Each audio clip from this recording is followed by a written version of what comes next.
Assalamualaikum warahmatullahi wabarakatuh. Jadi kita buka majlis dengan nombor kita Al-Fatihah.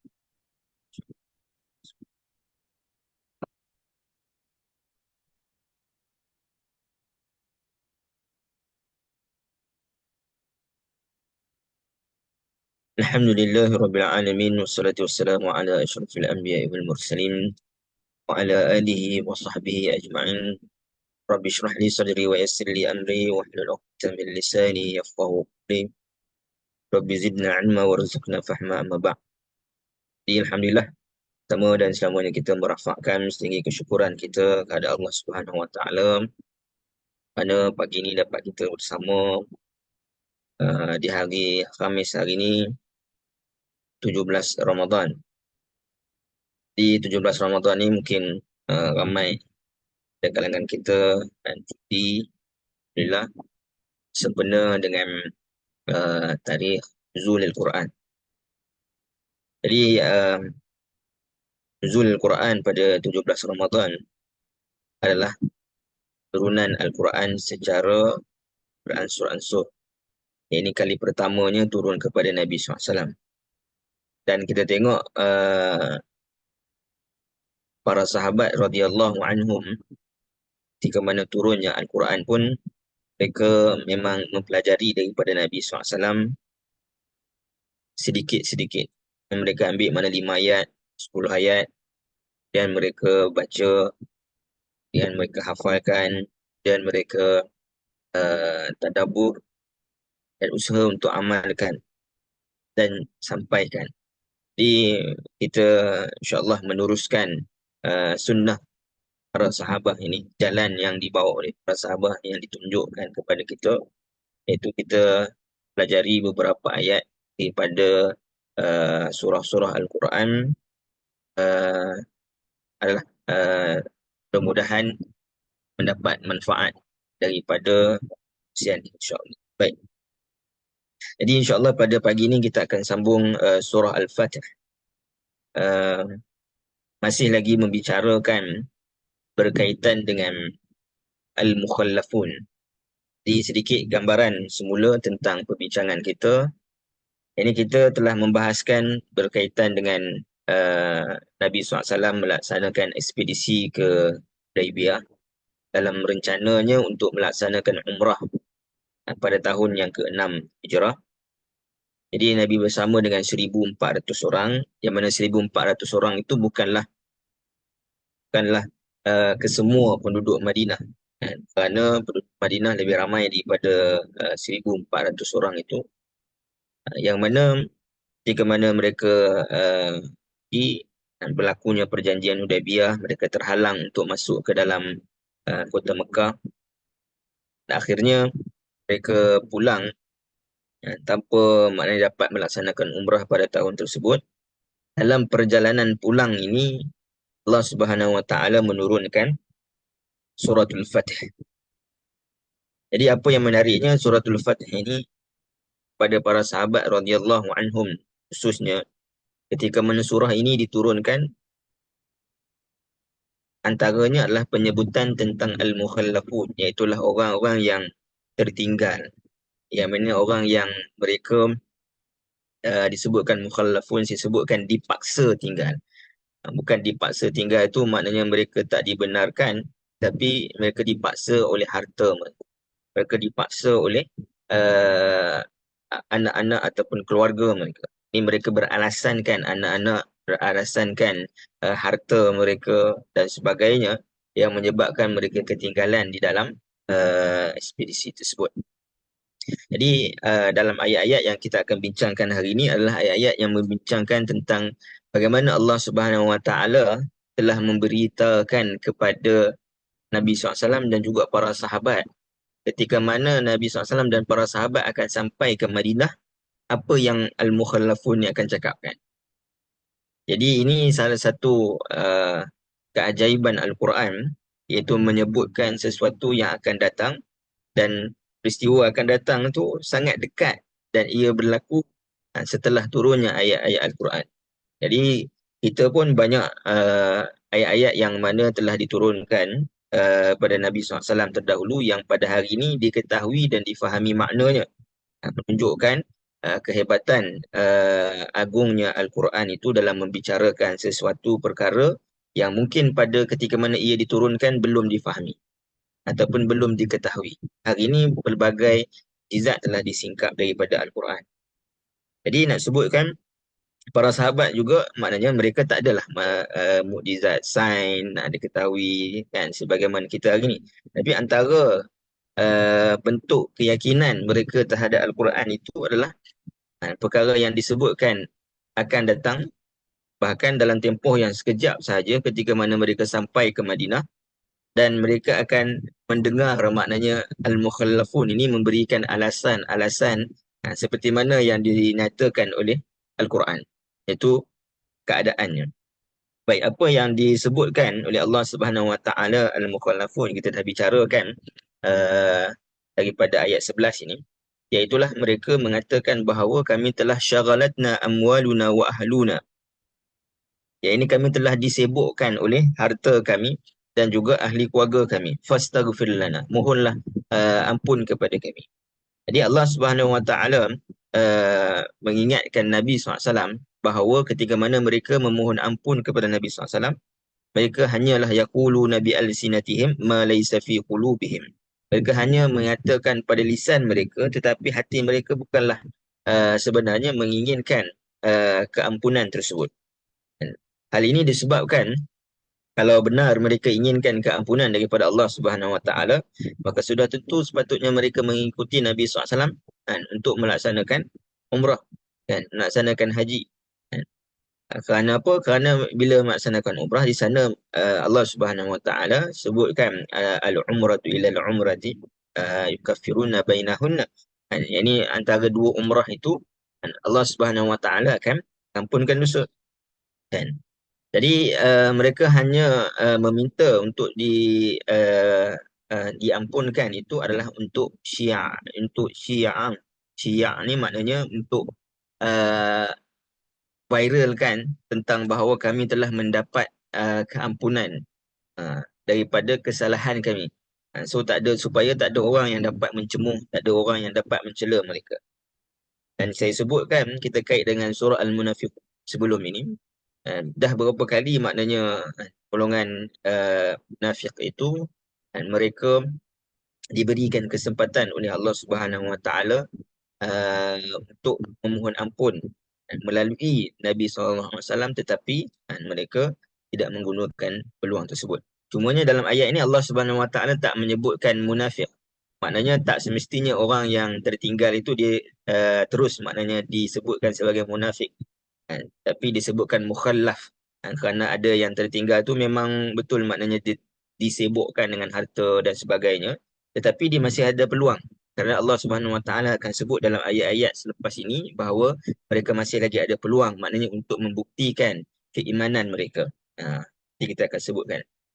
Dan Allah Subhanahu Wa Taala sebutkan jika Allah Subhanahu Wa Taala yang memiliki segala-galanya inginkan berlaku mudarat ataupun berlaku manfaat kepada mereka, tidak ada sesiapa yang mampu menolaknya. Baik. Jadi kemudiannya Allah Subhanahu Wa Taala mendedahkan kenapa mereka tertinggal daripada ekspedisi tersebut. Allah Subhanahu Wa Taala sebut sambungan kita pada minggu yang lalu. Bal zanantum an lan yanqaliba ar-rasul wal mu'minuna ila ahlihim abada. Itu bukanlah sebabnya. Ya, ini bukanlah sebab mereka harta dan juga anak-anak itu. Tapi bahkan sebabnya adalah kamu telah menyangka bahawa Rasulullah SAW dan orang-orang yang beriman apabila mereka pergi ke Makkah itu, mereka akan pergi binasa kesemuanya dan tidak akan kembali lagi kepada isteri dan keluarga mereka masing-masing. Jadi mereka berharapkan bahawa Nabi SAW ketika mana dan juga para sahabat ketika mana pergi ke Hudaybiyah itu, mereka akan dibinasakan. Supaya apa? Supaya bila dah binasa, Madinah itu dapat dikuasai semula oleh mereka yang mereka menganggap bahawa Nabi SAW telah mengambil alih, bahkan para sahabat juga yang telah mengambil alih Madinah itu daripada mereka. Baik. Wa zuyyina dzalika fi qulubikum, dan sangkaan yang demikian itu diperelokkan oleh syaitan di hati kamu. Mungkin permulaannya mereka merasakan kalau umat Islam kalah, pernah saya sebut sebelum ini, di antara dua je sangkaannya. Sama ada mereka tak dapat masuk ataupun mereka dikalahkan dalam peperangan.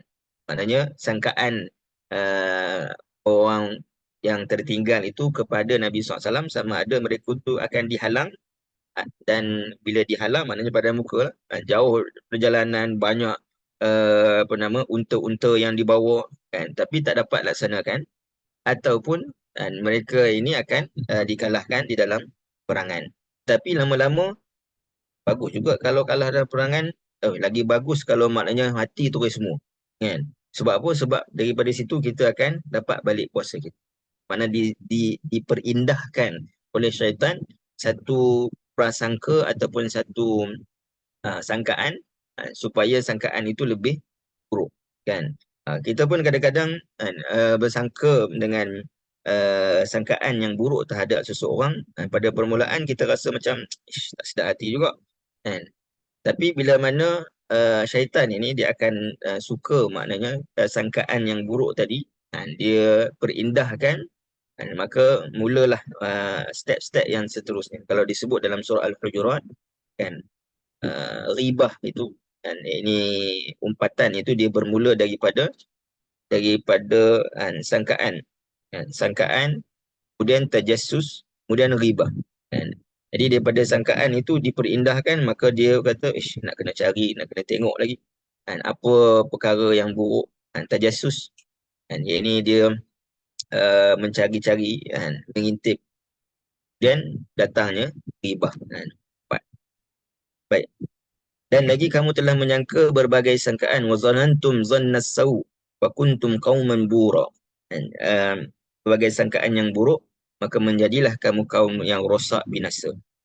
Baik, Allah Subhanahu Wa Taala sebut di dalam ayat ini sangkaan kuat, zanantum, mereka bahawa Nabi SAW dan juga orang-orang mukmin ini akan terbunuh kerana tidak akan pulang lagi kepada ahli keluarga mereka.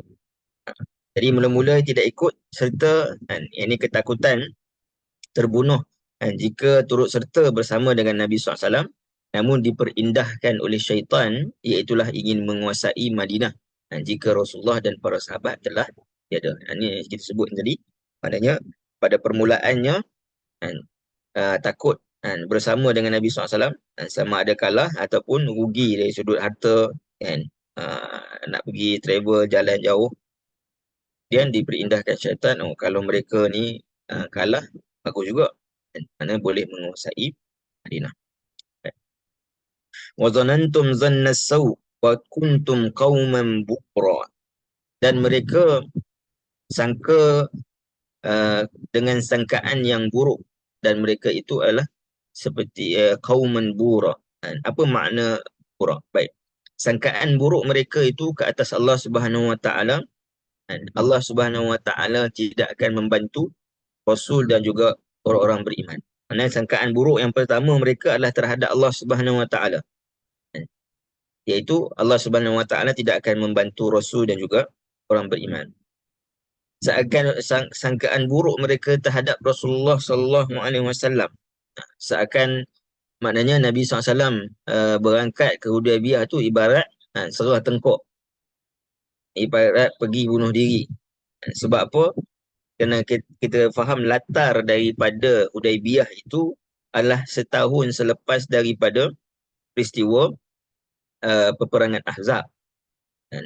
Jadi mereka tak mengetahui bahawa sebenarnya daripada Ahzab itu bukan orang Arab ini dia semakin bersatu kan, macam kita sebutkan sebelum ini. Jadi kesatuan yang mereka pernah ada di dalam Ahzab itu bukanlah bermakna ia kekal kesatuan itu walaupun selepas daripada Ahzab. Jadi mereka tidak mengetahui hal tersebut. Seakan-akan kalau pergi ke Makkah itu adalah pergi ke kubu kan, musuh. Dengan adanya ramai tentera yang mungkin bersama dengan orang Quraisy.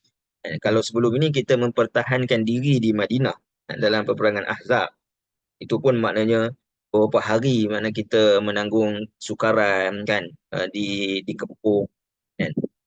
Namun kali ini kita pula nak pergi mereka dalam keadaan persiapan kan, bukan persiapan perang kan, hanya persiapan untuk melaksanakan umrah.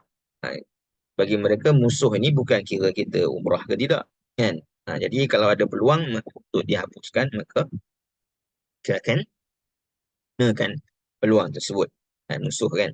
Jadi mereka sangka buruk terhadap Rasulullah SAW, sedangkan maknanya kita tahu daripada peristiwa Ahzab itu, apa yang berlaku sebenarnya, orang Arab di sekitar tanah Makkah Hijaz itu telah mula hilang kepercayaan pada Nabi kepada orang Quraisy yang menjadi ketua mereka yang kita telah sebutkan panjang di dalam um, mukadimah ataupun dalam siri-siri sebelum ini, ke mana berlakunya negosiasi ringan di antara orang Arab ini dengan Nabi SAW.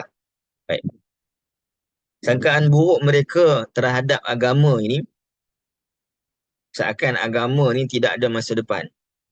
Jadi bukanlah mereka tak tahu bahawa rukun Islam itu antaranya adalah haji.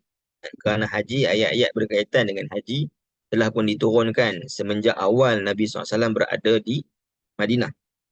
Kan? Jadi tak nampak rupa dari sudut bagaimana haji itu boleh terlaksana dengan kekuatan Quraisy. Baik. Kemudian sangkaan buruk kepada para sahabat, iaitulah mereka ini menginginkan harta benda. Menginginkan harta benda. Baik. Jadi bila Allah Subhanahu Wa Taala sebutkan wa kuntun qauman.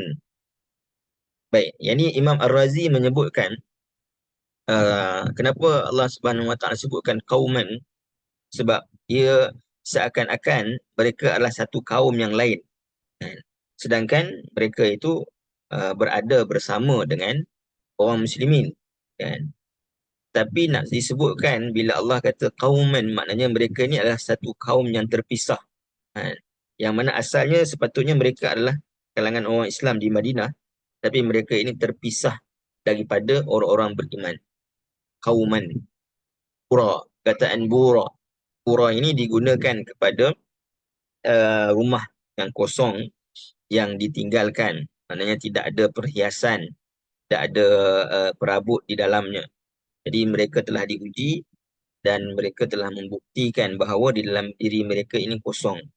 Tidak ada kebaikan dan tidak layak untuk menerima pengampunan daripada Allah Subhanahu Wa Taala. Jadi itu makna binasa di sini, kerana kebinasaan yang besar, kecelakaan yang besar itu apabila tidak mendapat ampunan daripada Allah Subhanahu Wa Taala. Kan kita biasa dengar hadis Nabi SAW, hadis riwayat Ibn Hibban dan lainnya, berkaitan dengan Nabi SAW naik ke mimbar. Naik ke mimbar yang pertama, yang kedua, yang ketiga, mimbar Nabi SAW, Nabi menyebutkan amin. Dan antara perkara yang Nabi SAW sebutkan amin itu adalah kepada mereka yang ada raka Ramadan falam yughfar lah. Ya, ini mereka yang mendapati Ramadan tetapi tidak diberikan keampunan. Celakalah dan juga binasalah. Jadi mudah-mudahan Allah Subhanahu Wa Taala memberikan keampunan kepada setiap daripada kita dan juga umat Islam, insya-Allah. Baik, jadi nak sebutkan orang yang tidak mendapat pengampunan itu, ini adalah orang yang binasa dalam apa-apa hal. Selain Ramadan pun, maknanya utama disebut Ramadan kerana Ramadan itu adalah kesemuanya bulan keampunan. Baik. Dan Allah Subhanahu Wa Taala menyebutkan wa man lam yu'min billahi wa rasulih fa inna a'tadna lil kafirina sa'ira.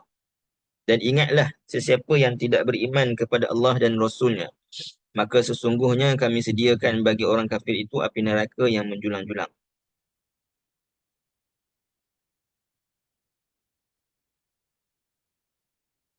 Terima kasih. Yang ini disebutkan Ibn Khuzaimah, disebutkan oleh Tirmizi. Baik. Wa man lam yu'min. Kenapa Allah Subhanahu Wa Taala sebutkan lam yu'min? Huruf penafiannya itu adalah lam. Huruf lam dan juga min. Lam yu'min ini menunjukkan kepada penafian yang berlaku sebelumnya. Yang ke depan belum tahu lagi. Kalau disebutkan lan, lam dan juga nun, lan yu'min, contoh kan, menunjukkan kepada nafi lil abad, mana penafian secara terus. Contoh bila Allah Subhanahu Wa Taala sebut walan tarda ankal yahudu walan nasara. Lan kan. Ini orang Yahudi dan juga Nasara tidak akan pernah sekali redha akan kamu, kan, akan agama Islam ini. Maknanya akan terus bermusuh kan Islam. Jadi wa man lam yu'min billah, yang ini menunjukkan Allah Subhanahu Wa Taala, siapa yang tidak beriman sebelum ini, menunjukkan kalau kamu nak membuktikan keimanan kamu, Allah Subhanahu Wa Taala akan berikan peluang selepas ini dan kamu tidak termasuk dalam ancaman yang Allah Subhanahu Wa Taala sebutkan, fa inna a'tadna lil kafirina sa'ir. Jadi lam, kataan lam itu menunjukkan pada penafian pada apa yang telah berlaku terdahulu, yakni apabila mereka tak bersama dengan Nabi, tapi masih lagi ada peluang untuk maknanya membuktikan keimanan kepada Allah dan juga Rasul. Baik, Allah Subhanahu Wa Taala sebut fa inna a'tadna lil kafirina sa'ira. Maka akan disediakan bagi mereka azab yang menjulang. Yang tidak beriman kepada Allah Subhanahu Wa Taala dan Rasul mengakibatkan tidak hormat dengan sangkaan buruk akan kedua-duanya.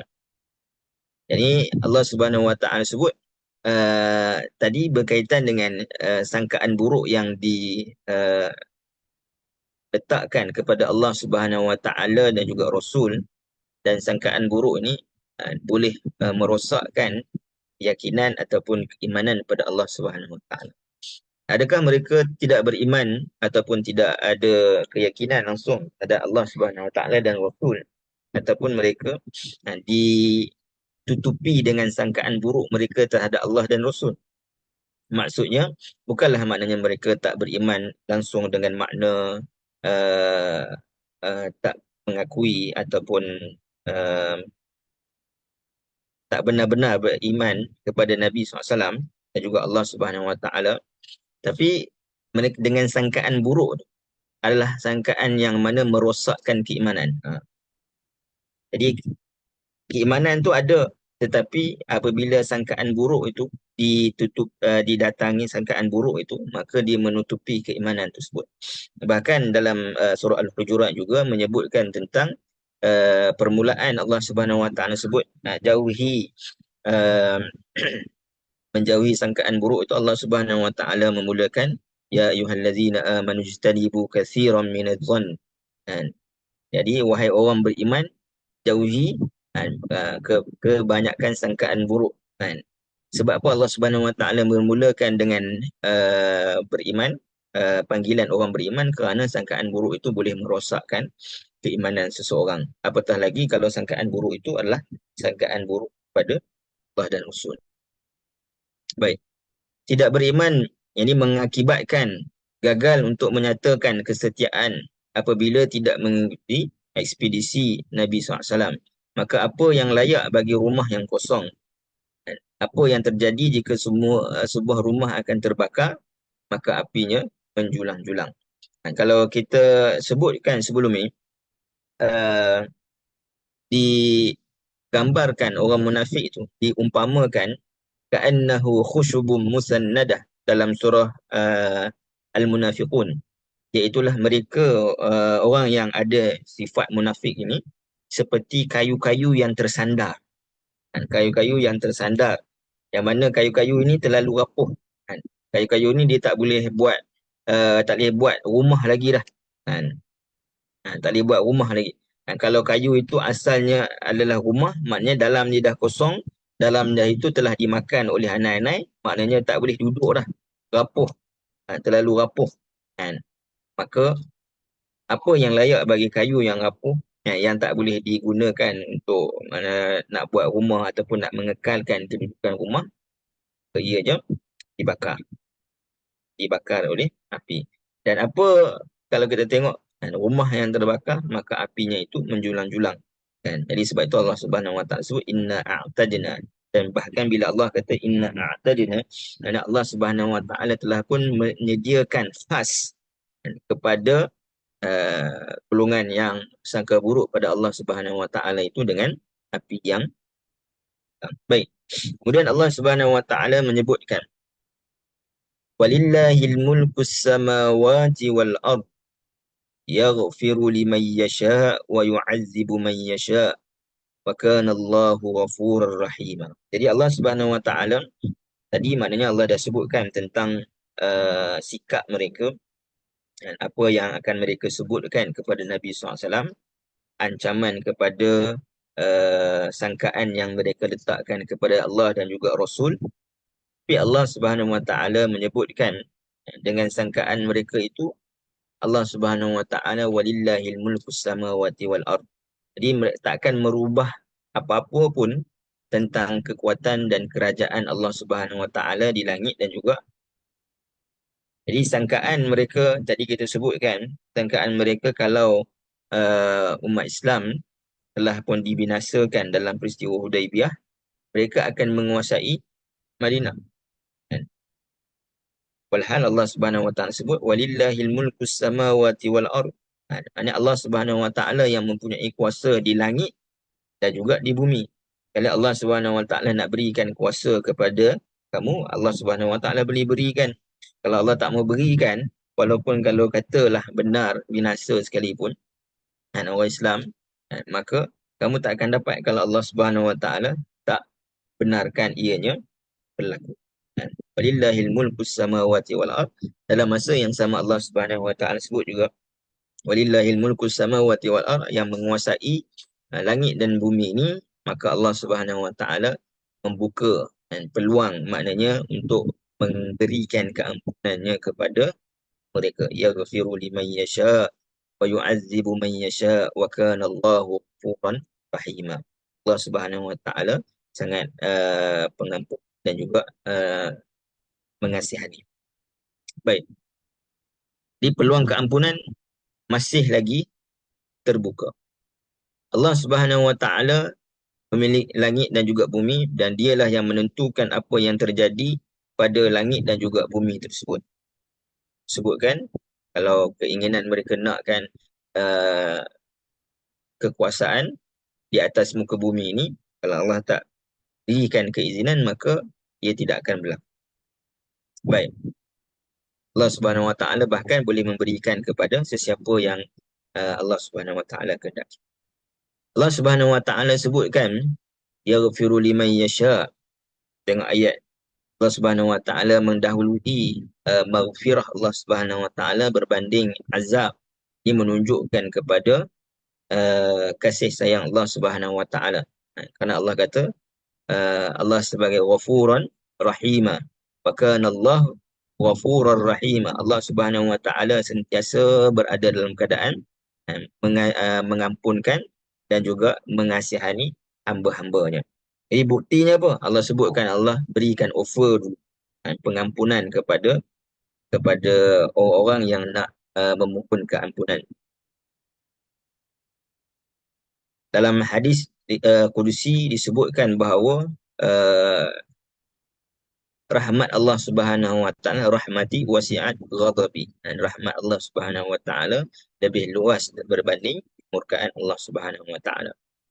Namun walaupun Allah Subhanahu Wa Taala rahmat, Allah Subhanahu Wa Taala boleh mengampunkan dosa, tapi jangan ambil mudah bahawa Allah Subhanahu Wa Taala juga boleh azab. Jadi sebab tu kalau kita tengok hikmah Allah Subhanahu Wa Taala sebut dalam suratul Fatihah kan, jika mana mengenalkan dirinya kepada hamba-Nya selain daripada dikenalkan dirinya Rabbul Alamin, kenalkan dirinya Rahmanur Rahim. Allah Subhanahu Wa Taala juga mengenalkan dirinya sebagai Maliki Yaumiddin.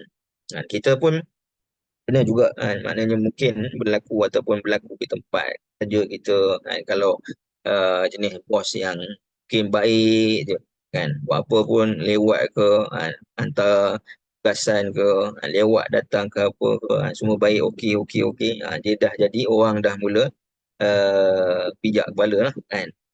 Jadi perlukan kepada ketegasan.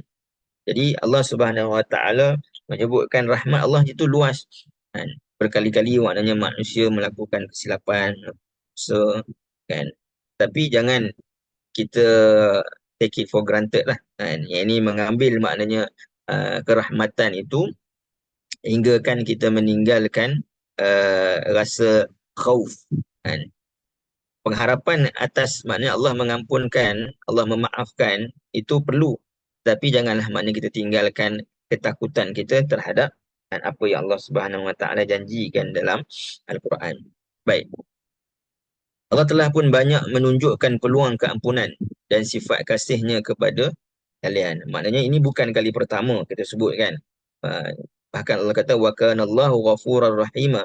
Mana sebelum-sebelum ini pun banyak lagi peristiwa-peristiwa daripada awal lagi peristiwa dalam peperangan Uhud, dan dalam peperangan Bani Mustalik sebelum ni, dan dalam uh, uh, isu berkaitan dengan dalam peperangan Khandaq.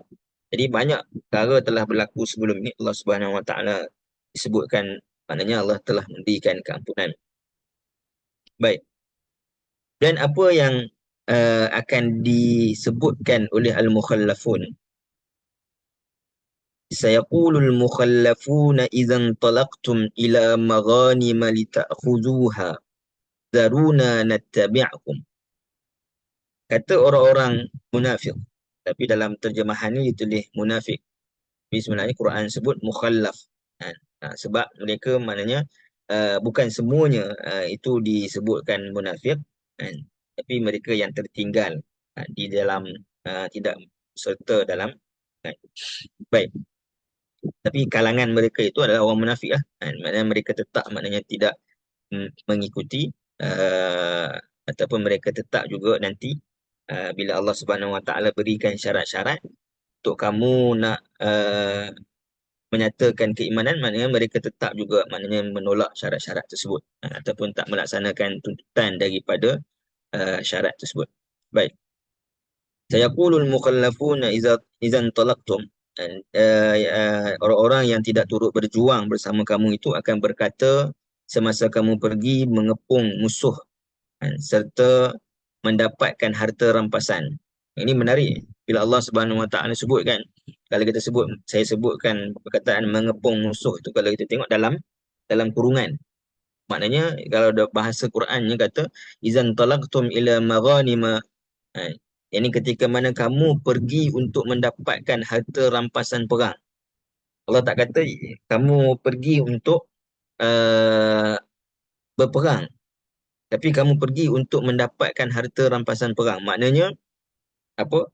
Kamu akan pergi ke satu peperangan yang mana Allah Subhanahu Wa Taala telah janjikan kemenangan. Kamu akan pergi ke satu peperangan yang mana dalam peperangan itu kamu akan mendapatkan harta rampasan perang yang banyak. Baik. Litakhuzuha daruna nattabi'akum. Bolehkah, maknanya biarkanlah kami, daruna, biarkanlah kami turut serta dengan kamu. Allah Subhanahu Wa Taala sebut yuriduna ay yubaddilu kalamallah.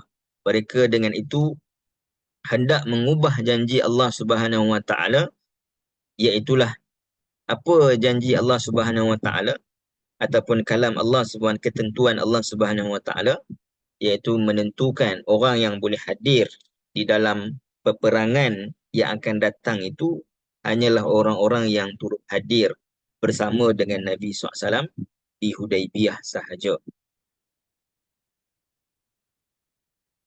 qul lan tattabi'una. Allah Subhanahu wa taala sebutkan kepada Nabi SAW, katakanlah kepada mereka, wahai Muhammad, kamu tidak dibenarkan. Lan tattabi'una. Dengar, disebutkan huruf apa? Lan. Lan tattabi'una. Mana kamu sesekali, kamu tak akan. Kalau kamu mari pergilah. Kalau nak pujuk ke, nak apa ke, lan tattabi'una. Sesekali tidak akan dapat mengikuti kami. Kamu tidak akan dibenarkan sama sekali untuk turut serta dengan kami. Kadzalikum qala Allahu min qabl. Kerana apa? Demikianlah Allah Subhanahu wa taala menegaskan larangan itu semenjak dahulu lagi. Maka Allah kata apa? Mereka akan kata apa? Fasayaquluna bal tahsudunana. Mereka akan berkata pula, sebenarnya bukan Tuhan larang kami untuk pergi. Hampa ni je. Kamu ni je. Kalian ini je sebenarnya dengki kepada kami. Hasad kepada kami. Maka Allah Subhanahu wa taala sebut bal kanu la yafqahuna illa qalila. Apa yang mereka katakan itu adalah tidak benar. Bahkan mereka tidak faham kecuali sedikit sahaja. Jadi mereka hanya faham tentang kehidupan dan kesenangan dunia ini. Baik. Jadi itu gambaran ayat. Baik, kita tengok. Jadi ayat ini sebenarnya menceritakan tentang apa sebenarnya. Ke mana para sahabat akan pergi selepas daripada Hudaibiyah. Di manakah tempat yang Allah Subhanahu wa taala sebutkan bahawa para sahabat ini akan mendapat maghanima katsirah. Dalam ayat yang lain disebutkan tentang banyaknya harta rampasan perang pada ketika ini. Jadi kalau kita tengok dalam sirah Nabi SAW, selepas daripada perjanjian Hudaibiyah, serangan yang berlaku adalah serangan ke atas orang-orang Yahudi di mereka, iaitulah di Khaybar. Di Khaybar. Serangan ke atas Yahudi di Khaybar. Dan serangan ke atas Yahudi ini adalah serangan yang terakhir. Yang ini pada zaman Nabi SAW ke atas Yahudi, sebelum, maknanya selepas daripada peristiwa Khaybar ni, mereka akan dikeluarkan. Mereka akan maknanya tidak lagi berada di tanah Hijaz. Mereka keluar ke Syam. Ada yang kata sebahagiannya keluar ke Baitul Maqdis. Kemudian ada yang kata sebahagiannya keluar lagi ke tempat yang lain. Ada yang kata serangan keluar ke Baitul Maqdis. Dan kemudian bila zaman Sayyidina Umar membuka Baitul Maqdis, mereka dikeluarkan lagi daripada tempat Baitul Maqdis dan meratalah mereka duduk. Tapi maknanya pada zaman Nabi SAW, inilah kali terakhir peperangan dengan orang Yahudi. Kalau sebelum ni ada Banu Qanuqa, adanya peperangan Banu Nadir, adanya peperangan Banu Quraizah. Jadi ini adalah peperangan yang terakhir. Jadi Khaybar ni adalah kubu Yahudi. Kenapa kita katakan kubu Yahudi? Kerana mereka yang asalnya daripada awal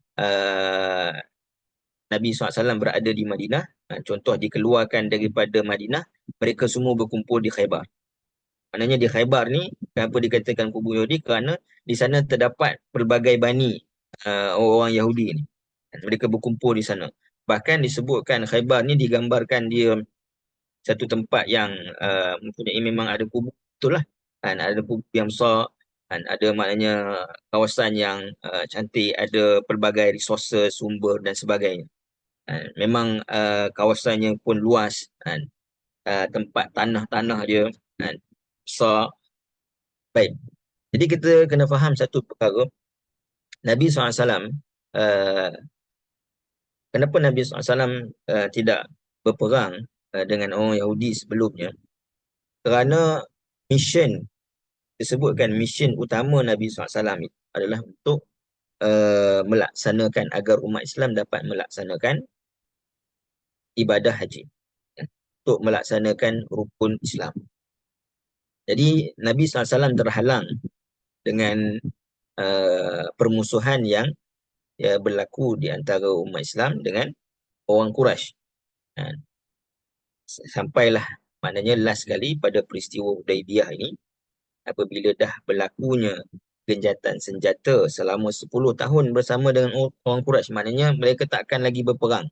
Kerana peperangan, bila berlaku sesuatu peperangan, peperangan ini dia akan mengambil kos yang besar, kan? Kos yang tinggi. Kan? Tengok hari ini pun, kan, apabila peperangan yang berlaku, kan, maknanya banyak duit yang digunakan. Bahkan setiap negara tu banyak maknanya menggunakan duitnya itu, antaranya adalah menyalurkan kepada ketenteraan, barangan ketenteraan, senjata dan sebagainya. Dia adalah benda yang mahal, kan. Jadi bila mana telah adanya genjatan senjata dengan orang Quraisy ini, barulah maknanya boleh berfokuskan kepada untuk menghapuskan musuh yang kedua, dan iaitulah Yahudi, yang mana mereka ini bermusuhan dengan Nabi SAW. Kali ada siri maknanya mereka cuba untuk membunuh Nabi SAW ketika mana Nabi berada di Madinah. Baik. Jadi Allah Subhanahu Wa Taala sebutkan bahawa orang mukmin ini mereka akan bergerak ke Khaybar untuk menghancurkan kubu orang Yahudi dan akan mendapatkan kemenangan dan harta rampasan yang banyak.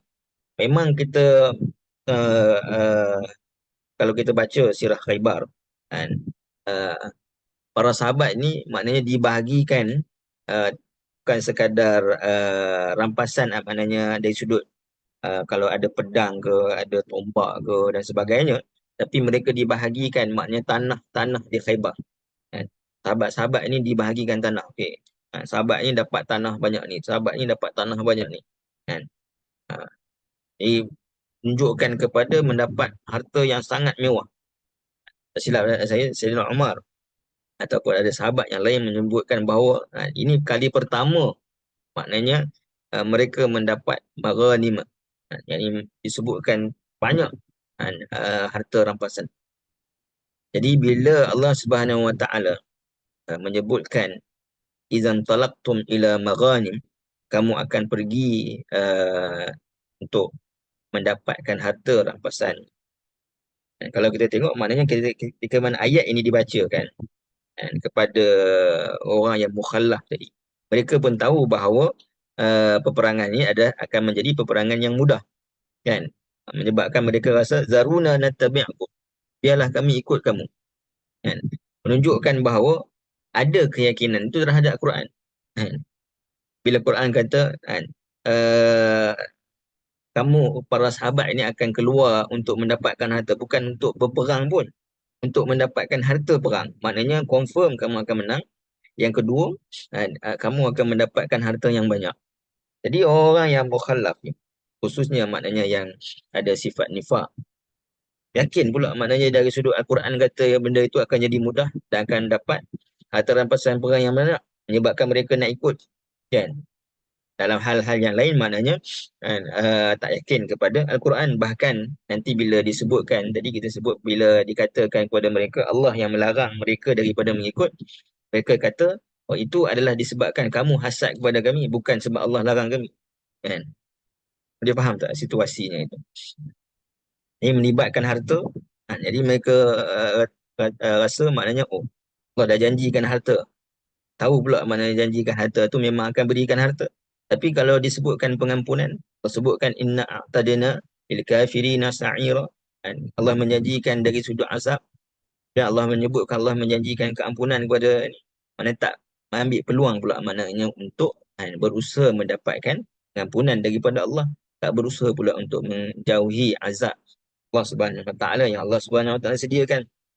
Tapi bila mai bab harta, bila dijanjikan harta kepada orang beriman, mereka juga nak sibuk-sibuk, maknanya untuk turut sama untuk mendapatkan harta. Ini menunjukkan bahawa keimanan itu bukanlah keimanan yang benar-benar kepada Allah Subhanahu Wa Taala dan Rasul, tapi keimanan itu dia berdiri atas benefit. Dan kalau ada benefit, okey, barulah nak ikut serta, barulah nak beriman. Jadi ini sesuatu perkara yang kita kena perhatikan pada diri kita lah. Jadi kita beriman ni bukanlah kerana kita nak benefit. Kita rajin solat, kita rajin maknanya berpuasa ataupun buat kebajikan, rajin sedekah. Bukan kerana kita nak dapatkan benefit keduniaan daripada apa yang kita laksanakan itu. Tapi kita nakkan yang pertama adalah pahala daripada Allah Subhanahu Wa Taala. Kalau Allah Subhanahu Wa Taala salurkan, maknanya kebajikan, kebaikan melalui amal kita itu, kita tak rasa amal itu semata-mata yang menyebabkan kita dapat hal dunia. Dan ini kita tak perlu menaikkan dengan amalan kita ini dengan hal dunia. Sebabkan aku solat malam macam ni, sebab itulah mana aku dapat apa nama, sekian-sekian duit dan sebagainya lah. Kalau orang bisnes, mana sekian-sekian sale.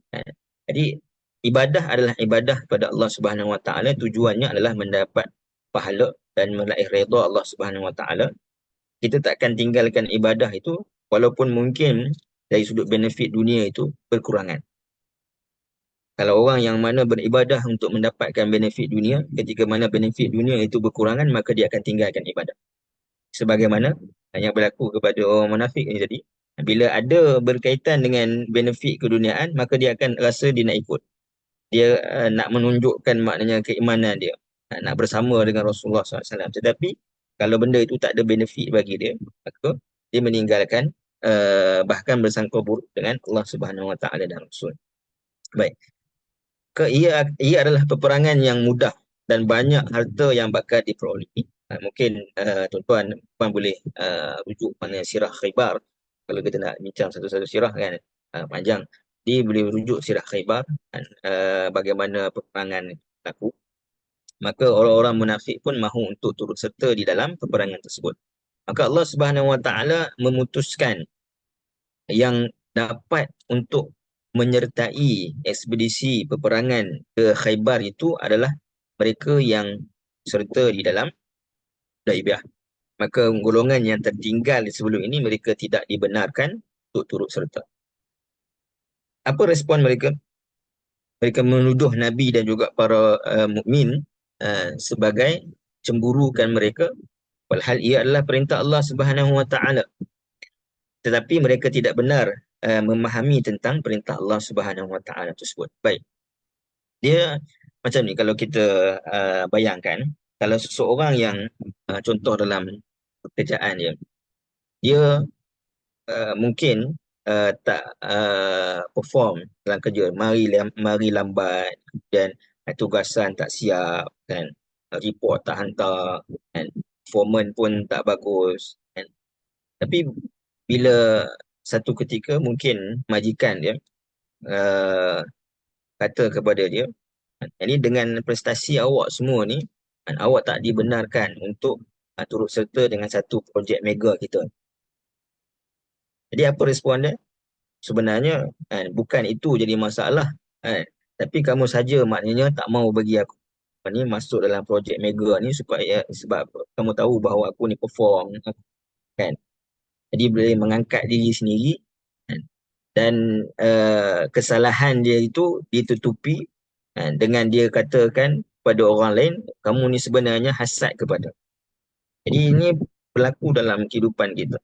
Orang yang mana dia tidak bersungguh-sungguh untuk mencapai sesuatu, jika dia terhalang untuk sesuatu yang lebih besar, dia akan kata orang yang menghalangi dia itu sebagai dengki kepada dia. Ini banyak berlaku dalam kehidupan kita hari ini. Pada Allah Subhanahu Wa Taala sebut, mereka itu tidak benar-benar memahami perintah Allah Subhanahu Wa Taala. Kenapa mereka tak benar memahami perintah Allah Subhanahu Wa Taala? Dalam surah Al-Mu'minun pun Allah Subhanahu Wa Taala sebutkan, mereka la yafqahun. Iaitulah kerana apa yang mereka rasakan, dan itulah apa yang mereka pandang kepada orang-orang beriman. Benar, salahkan orang lain, tak lihat pada diri sendiri kan. Jadi apa yang mereka rasakan, iaitu kami menginginkan peperangan ini, kami nak harta tu. Maka mereka pun rasa, para sahabat pun yang pergi ke sana menginginkan harta tersebut. Sedangkan harta itu Allah Subhanahu Wa Taala yang sebutkan, idzan talaqtum ila maghanim. Kalau Allah tak sebut pun kamu akan pergi ke mendapatkan harta. Allah sebut, kalau Allah katalah, andaikan Allah kata selepas ni kamu akan pergi ke Khaybar, Dan nak kata betapa cepatnya Nabi SAW pergi ke Khaybar ni. Di Madinah ni, berapa hari kemudian pergi pula ke Khaybar. Kan?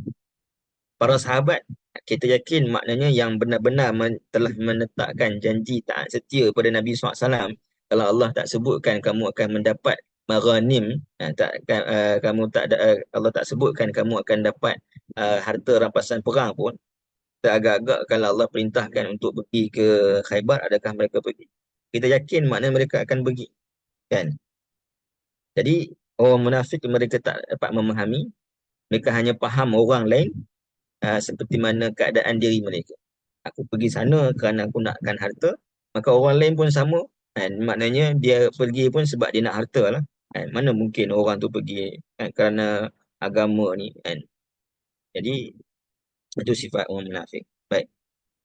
Kemudian Allah Subhanahu wa taala sebut, "Lil mukhallafina minal a'rabi satud'auna ila qaumin uli ba'sin syadidin tuqatilunahum aw yuslimun."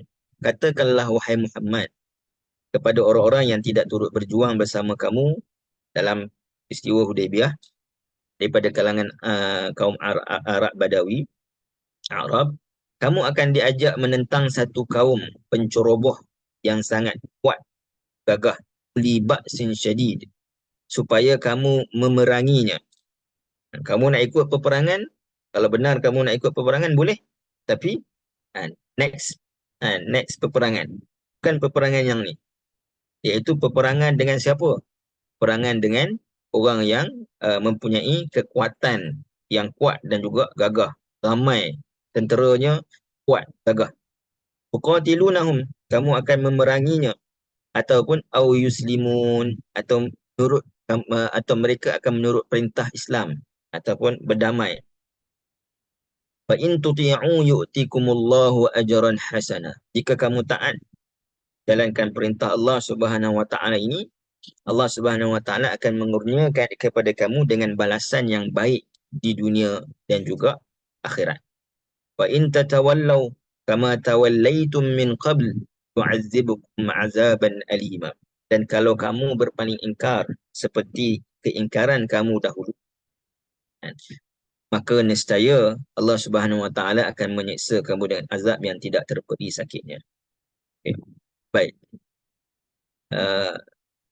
Ke mana mereka akan diajak? Dalam peperangan apa? Apakah peperangan yang berlaku? Siapakah yang dikatakan uli ba'sin syadid di sini? Jadi ada yang mengatakan uli ba'sin syadid di sini adalah merujuk kepada peperangan dengan, bila itu peperangan dengan Rom? Di dalam peperangan Tabuk. Rupanya mereka yang beri alasan kepada Nabi SAW untuk tidak ikut serta dalam peperangan Tabuk yang Allah Subhanahu wa taala sebutkan panjang lebar di dalam surah At-Taubah. Dalam surah At-Taubah itu adalah mereka yang sama tidak ikut serta dengan Nabi SAW dalam peperangan, dalam peristiwa Hudaybiyah ini. Maknanya sebab itu Allah Subhanahu wa taala menegaskan kepada Nabi SAW. Bila saya pun sendiri bila baca ni ada connection rupanya dengan peristiwa peperangan Tabuk. Ingat ke mereka tu memang sifat orang munafik kan. Dia menunjukkan maknanya mereka tak dibenarkan untuk pergi ke Khaybar. Tidak dibenarkan untuk pergi ke Khaybar, dan mereka akan diajak untuk peperangan dengan Rom. Dan itu pada waktu tu kita tahu Allah Subhanahu wa taala adalah pada waktu panas, musim panas kan. Ini musim bubuhan yang banyak kan, hingga kan ada 3 orang yang daripada orang beriman disebut dalam surah At-Taubah tu, dan mereka akhirnya mohon ampun kan, dan Allah Subhanahu wa taala ampunkan mereka. Tapi golongan munafik ni yang tak pergi ke peperangan itu memang disebutkan oleh sebagaimana yang mereka sebut dalam surah ni lah, syaghalatna amwaluna wa ahluna, ahluna wa amwaluna. Yani mereka ini disebutkan dengan harta mereka pun mereka dan juga ahli keluarga mereka senang-senang pada musim yang panas nak keluar peperangan Tabuk sebagainya. Baik, jadi Allah Subhanahu wa taala sebut mereka akan dibenarkan untuk turut serta di dalam peperangan, tetapi bukanlah peperangan yang ini, dengan orang Yahudi, tetapi dengan golongan yang kuat dan juga gagah. Kuat dan gagah ini ada yang merujuk pada Rom dalam peperangan Tabuk, ada yang kata Parsi. Tapi Parsi ini bukan pada zaman Nabi SAW lah, mana selepas daripada zaman Nabi SAW. Dan ada yang maknanya mentafsirkan bahawa kamu akan diajak pergi untuk berperang, bahkan bukan perang Tabuk sahaja, bahkan peperangan-peperangan yang seterusnya selepas daripada kewafatan Nabi SAW lagi. Jadi kamu boleh nak membuktikan keimanan kalau kamu ikut serta dalam peperangan-peperangan akan datang, dan buktikan bahawa kamu ini value kan, dalam diri kamu tu tak kosong. Keimanan itu adalah keimanan yang maknanya menyebabkan kamu ikut perintah Allah Subhanahu Wa Taala dan ingin berjuang di atas jalan Allah Subhanahu Wa Taala. Sama ada kamu akan memeranginya mereka ataupun damai. Kan? Jadi Allah Subhanahu Wa Taala sebut, kalau kamu akan peperangan, seolah-olah nak menyebutkan kalau kamu akan memerangi mereka, walaupun mereka itu kuat, gagah, kamu akan menang ataupun damai. Apa yang berlaku dalam peperangan Tabuk? Tak berlaku peperangan pun dalam peperangan Tabuk. Sebab apa? Sebab Rom gerun dengan apabila mendengar Nabi SAW sendiri yang datang yang datang dalam peperangan tersebut. Kerana sebelum peperangan Tabuk adanya peperangan Mu'tah. Kerana peperangan Mu'tah ini pun bagaimana Rom dikalahkan dengan strategi yang dibuat oleh Khalid Al-Walid, kan. Jadi orang Rom ni walaupun bilangannya mereka ramai, tapi Allah Subhanahu Wa Taala mencampakkan ar-ru'ab, rasa takut dalam diri mereka, yang menyebabkan mereka tak datang pun untuk perang di dalam peperangan Tabuk, kan. Jadi tak berlaku peperangan. Jadi dah sebutkan kalau benar-benar mereka ikut Nabi SAW, tak berlaku peperangan pun. Tapi ialah pada waktu tu tak tahulah, kan. Cumanya nak membuktikan keyakinan, keimanan pada Allah Subhanahu Wa Taala, Allah akan bantu. Yakin bahawa Allah Subhanahu Wa Taala akan bantu. Jadi Allah Subhanahu Wa Taala sebutkan bahawa Allah masih lagi berikan peluang kepada kalian jika kalian taat, dan juga akan diberikan ajran hasanah. Ini pahala yang baik. Kenapa Allah kata ajran hasanah? Kerana bila tidak ikut peperangan, kan, bahkan kemudiannya tak dapat ikut dalam peperangan Khaybar. So kita akan tahulah siapa mereka ini yang tak ikut, kan. Siapa mereka yang mana Allah Subhanahu Wa Taala sebutkan dijanjikan dengan azab dan sebagainya. Jadi seolah-olah bila kamu membuktikan keimanan itu, kan, maknanya nama baik kamu pun akan dibersihkan daripada tergolong daripada orang munafik, kan. Ini bukan sekadar diberikan keampunan, tapi nama bersih pun nama kamu pun dibersihkan. Sebagaimana kalau tengok cerita Nabi Yusuf dan sebagainya, kan. Baik, jika kamu berpaling seperti mana kamu berpaling semasa peristiwa Hudaibiyah ini, maka Allah Subhanahu Wa Taala kamu akan dikenakan dengan azab yang tidak terperi sakitnya. Jadi Allah Subhanahu Wa Taala sebenarnya ingin menguji keimanan mereka. Adakah benar maknanya teguh dengan perintah dan juga ketetapan Allah Subhanahu Wa Taala, ataupun masih lagi nak berdalih dengan pelbagai alasan. Apa yang berlaku? Ramai juga yang berdalih dengan pelbagai alasan, datang bertemu dengan Nabi SAW, jumpa dengan Nabi, Allah tegur Nabi, kenapa maknanya Nabi terima alasan-alasan mereka, yang mana hanya membuktikan bahawa mereka ini lari dan tidak mahu mengambil peluang mendapat keampunan, peluang untuk menyatakan keimanan kepada Allah Subhanahu. Baik. Dan Allah Subhanahu Wa Taala sebut ayat yang terakhir yang kita akan bincangkan pada pagi ini. Bila Allah kata kamu ada yang tertinggal tersebut, mungkin orang beriman, ada juga daripada kalangan orang yang tertinggal itu adalah orang beriman. Mungkin juga kalangan orang yang ada maknanya ada masyakkah, ada kesukaran, kesusahan. Maka Allah Subhanahu Wa Taala sebutkan yang tertinggal nanti itu, yang dikira sebagai orang yang tidak mendapat Allah Subhanahu Wa Taala itu adalah orang yang sihat walafiat. Tapi bukanlah daripada kalangan laisa 'alal a'ma harajun wala 'alal a'raji harajun wala 'alal maridi haraj. Ada tiga golongan. Satu, golongan yang buta, dan kedua golongan yang tempang, dan ketiga adalah golongan yang sakit. Tapi Allah sebutkan tiga ni Dalam banyak ayat pun disebutkan 3 ni. Dalam surah An-Nur, tak silap disebutkan 3 ni juga. Wa man yuti'illaha wa rasulahu yudkhilhu jannatin tajri min tahtiha al-anhar. Wa man yatawalla yu'adzibhu 'adzaban alima. Allah Subhanahu wa taala sebutkan pengecualian bagi mereka yang tidak turut serta itu adalah buta, tempang dan juga sakit. Jadi bukan sekadar buta, maknanya orang yang ada kecacatan kekal, yang mana dia tidak dapat mengikuti peperangan. Tempang, maknanya mungkin ada kecacatan yang sementara. Sementara, apa bentuk kecacatan? Ini maknanya bukan sekadar tempang, tapi ada kecacatan ataupun sakit sementara. Ataupun sakit, marid. Mungkin pada hari itu demam. Contoh, sementara. Yang lebih, yang kurang sikit daripada apa namanya, sementara. Maknanya yang kekal, sementara, yang ni tempohnya panjang. Kalau orang patah kaki contoh kan. Maknanya nak baik daripada patah kaki simen apa semua tu ambil masa sikit. Tapi bukanlah kekal. Orang yang sakit demam mungkin 2-3 hari je. So ada 3 step tu digambarkan dengan buta, tempang dan juga sakit. Ini bukan sekadar 3 tu, tapi yang ada kecacatan kekal ataupun sementara ataupun seketika.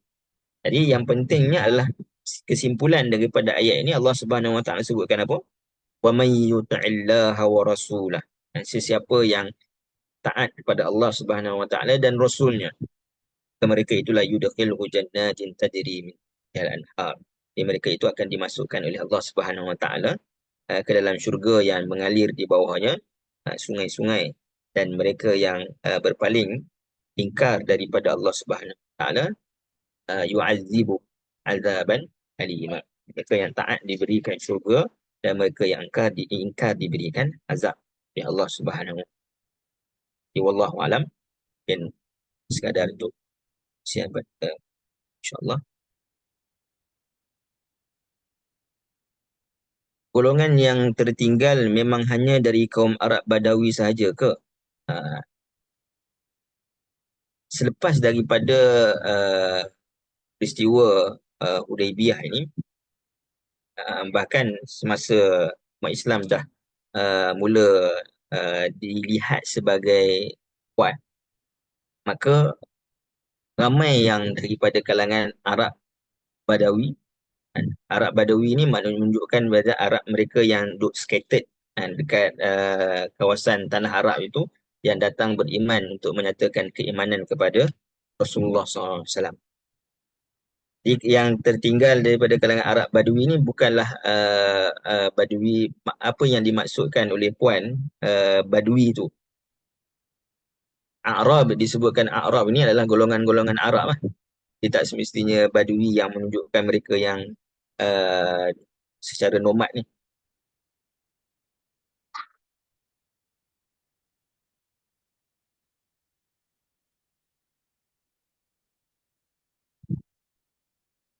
Jadi perkataan A'rab itu kalau kita tengok dalam surah Al-Hujurat pun, jadi menunjukkan kepada mereka yang beriman kemudian. Perkataan A'rab bukan semata-mata Arab Badawi, tapi A'rab maknanya daripada kalangan orang-orang Arab yang mereka beriman kemudian. Bukan pada waktu, of course bukan waktu hijrah, hijrah ni muhajirin, dan bukan juga pada awal Nabi SAW berada di Madinah, tapi selepas daripada Islam telah terzahir kekuatan. Contoh macam selepas peperangan Badar utamanya lah, dan dalam peperangan seterusnya, beberapa siri-siri peperangan. Baik, terima kasih insyaAllah. Jadi saya mohon maaf kalau ada kesilapan, ada kekurangan, insyaAllah. Apa yang baik itu datang pada Allah Subhanahu Wa Taala. Jadi saya sendiri. Assalamualaikum. Waalaikumsalam warahmatullahi wabarakatuh. Terima kasih Ustaz.